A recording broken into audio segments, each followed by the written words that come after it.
Assalamualaikum warahmatullahi wabarakatuh. Perkenalkan, nama saya Khairul Hanafi, NIM 1921211157 dari kelas HKI 5E akan sedikit menjelaskan mengenai iddah perempuan menopause dan hak-hak perempuan yang ditalak dan upah menyusui perempuan yang sudah ditalak, yaitu terdapat dalam Al-Quran surat At-Talaq ayat 4 sampai dengan 7. Yang pertama ayat 4 dan 5 yang membahas mengenai iddah perempuan menopause. Bismillahirrahmanirrahim. Walla ya'isna minal mahidi min nisaikum in irtabtum fa iddatuhunna salasatu ashhurin wallahi lam yahidn wa ulatul ahmali ajaluhunna an yad'na hamlahun wa may yattaqillaha yaj'al lahu min amrihi yusra. Dzalika amrullahi anzalahu ilaikum wa may yattaqillaha yukaffir anhu sayyi'atihi wa yu'dim lahu ajra. Yang artinya, dan perempuan-perempuan yang tidak lagi haid atau yang disebut dengan menopause di antara perempuan-perempuanmu, jika kamu ragu tentang masa iddahnya, maka masa iddah mereka adalah 3 bulan. Dan begitu pula perempuan-perempuan yang tidak haid dan perempuan-perempuan yang hamil, waktu iddah mereka adalah setelah ia melahirkan kandungannya. Dan barang siapa yang bertakwa kepada Allah, niscaya Allah menjadikan baginya kemudahan dan dalam urusannya. Itulah perintah Allah yang diturunkannya kepada kamu, dan barang siapa yang bertakwa kepada Allah Subhanahu wa taala, niscaya dia akan menghapus kesalahan-kesalahannya dan akan melipat gandakan pahala baginya. Dan menurut tafsir Al-Munir, bahwa sesungguhnya iddah perempuan yang sudah menopause, yaitu para perempuan yang sudah tidak lagi mengalami haid karena faktor usia, iddah mereka adalah 3 bulan. Dan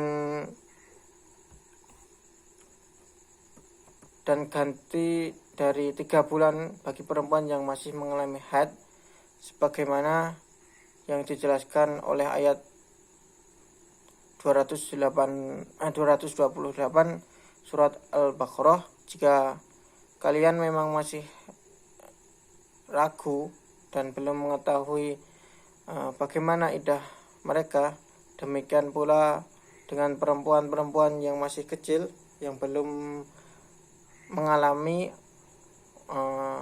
haid, iddah mereka juga 3 bulan, sama seperti iddah para perempuan yang mengalami menopause.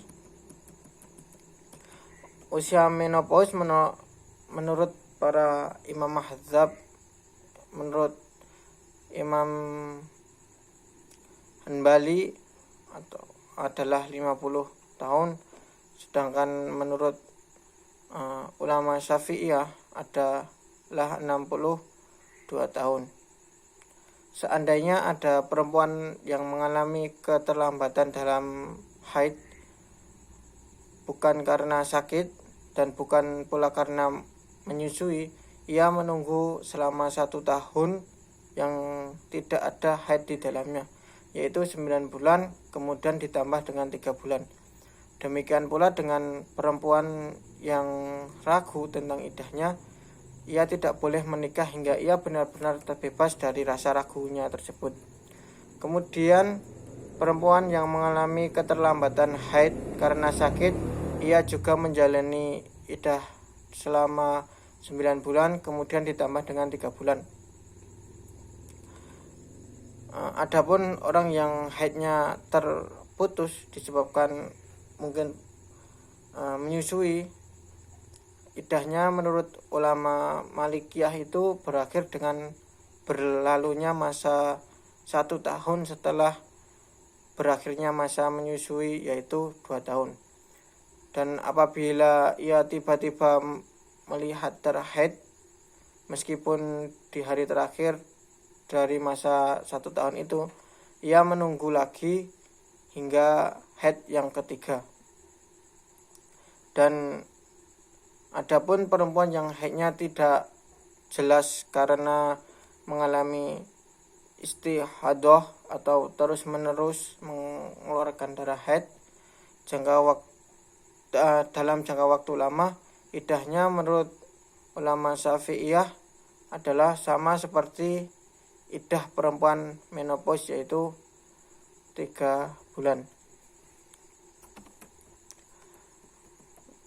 Karena Rasulullah SAW memerintahkan Hamnab binti Fas untuk menetapkan 6 atau 7 hari tiap bulannya sebagai masa haidnya. Hal ini juga berlaku bagi perempuan yang baru mengalami masa haid. Sedangkan iddah para perempuan yang hamil adalah sampai ia melahirkan kandungannya.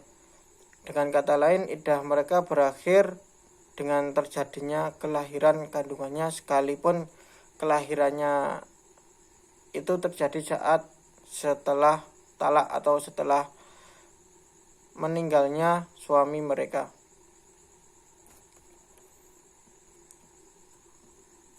Dan dengan kita bertakwa kepada Allah Subhanahu wa taala dalam menjauhi kemaksiatan, maka Allah Subhanahu wa taala mempermudah untuknya dalam memberikan taufik kepada ketaatannya. Ad-Dahhak mengatakan, barang siapa yang bertakwa kepada Allah Subhanahu wa taala menyangkut talak sunnah, niscaya Allah Subhanahu wa taala menjadikan untuknya kemudahan urusan dalam melakukan rujuk. Kemudian Allah Subhanahu wa taala kembali menyebutkan perintah bertakwa dan menyatakan bahwa barang siapa yang menjalankan ketaatannya kepada Allah Subhanahu wa taala, niscaya dia menghapus dosa-dosa dan kesalahan-kesalahannya dari satu salat ke salat yang lain, dan dari satu Jumat ke Jumat yang lain, serta melipat gandakan pahalanya di akhirat kelak. Kemudian At-Talaq ayat 6 dan 7. Bismillahirrahmanirrahim. Askinuhunna min haitsu sakantum min wujdikum wa la tudarruhunna litudayyiqu alaihin wa in kunna ulati hamlin fa'anfiqu alaihinna hatta yada'na hamlahun fa in arada'na lakum fa'atuhunna ujurahun wa'tamiru bainakum bima'ruf wa in ta'asartum fasaturdi'u lahu ukhra liyunfiqdu sa'atin min sa'atih wa man qudira alaihi rizquhu falyunfiq mimma atahullah la yukallifullahu nafsan illa ma ataha sayaj'alullahu ba'da usri yusra. Artinya, tempatkanlah mereka para istrimu di mana kamu bertempat tinggal menurut kemampuanmu, dan janganlah kamu menyusahkan mereka. Dan jika mereka istri-istri yang sudah ditalak itu sedang hamil, maka berikanlah pada mereka nafkah hingga mereka melahirkan. Kemudian jika mereka menyusukan anak-anakmu untukmu, maka berikanlah kepada mereka upah dan musyawarahkanlah di antara kamu segala sesuatu dengan baik, dan jika kamu menemui kesulitan maka perempuan lain boleh menyusukan anak itu untuknya. Hendaklah orang yang mampu memberi nafkah menurut kemampuannya, dan orang yang disempitkan rezekinya hendaklah memberi nafkah dari harta yang diberikan Allah Subhanahu wa taala kepadanya. Dan Allah tidak memikulkan beban kepada seseorang melainkan sekedar apa yang Allah berikan kepadanya. Allah tidak memberi kelapangan, tidak, Allah akan kelak memberikan kelapangan sesudah kesempitan. Menurut tafsir Al-Munir, bahwa penjelasan tentang apa yang harus diperoleh para perempuan yang ditalak berupa hak tempat tinggal dan yang layak sesuai dengan kondisi ekonomi suaminya. Karena tempat tinggal adalah salah satu bentuk nafkah yang wajib dipenuhi oleh suami tersebut. Apabila ada seorang suami menalak istrinya, suami wajib menyediakan tempat tinggal baginya hingga masa iddahnya berakhir tanpa melakukan tindakan-tindakan yang menyusahkannya menyangkut tempat tinggal dan nafkah. Dalam arti harus menyediakan tempat tinggal dan nafkah yang layak, yang sesuai dengan tingkat kemampuan ekonomi suami tersebut. Apabila istri yang ditalak sedang hamil, suami wajib memberikan nafkah hingga ia melahirkan anak tersebut.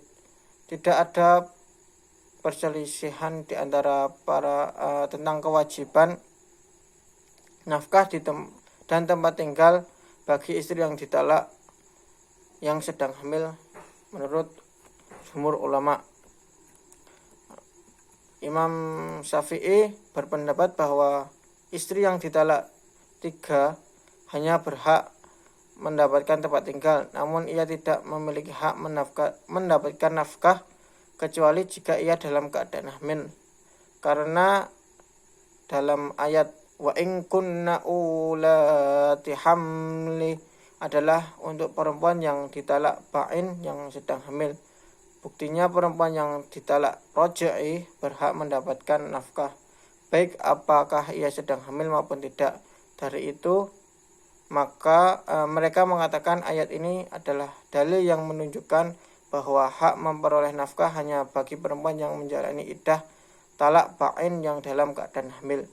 Selanjutnya Allah Subhanahu wa taala memerintahkan untuk membayarkan upah atas penyusuan, bahwa biaya upah menyusui bagi anak-anak dalam menjadi kewajiban dan tanggung jawab para suami, sedangkan hak perawatan adalah menjadi tanggung jawab para istri. Dan jika suami dan istri tersebut bersikap saling tidak sepaham, berselisih, dan tidak memiliki titik temu, dan serta tidak bisa mencapai kata sepakat menyangkut penyusuan ataupun saling mempersulit satu sama lain, bapak tidak setuju mungkin dengan jumlah yang diminta oleh sang ibu, dan ibu tidak mau menyusui jika upahnya tidak sesuai, suami atau bapaknya anak itu boleh mengupah perempuan lain untuk menyusui anaknya. Makanya para suami istri itu haruslah saling bermusyawarah, saling menyuruh, dan saling meminta di antara mereka dengan cara yang baik dan patut, di mana menyangkut masalah penyusuan, imbalan menyusui, dan yang lainnya. Sikap yang baik dari ibu yang ditalak adalah menyusui anak mereka hingga 2 tahun secara rela dan senang hati tanpa imbalan. Dan sedangkan sikap yang baik dari bapak adalah memenuhi imbalan menyusui bagi ibu.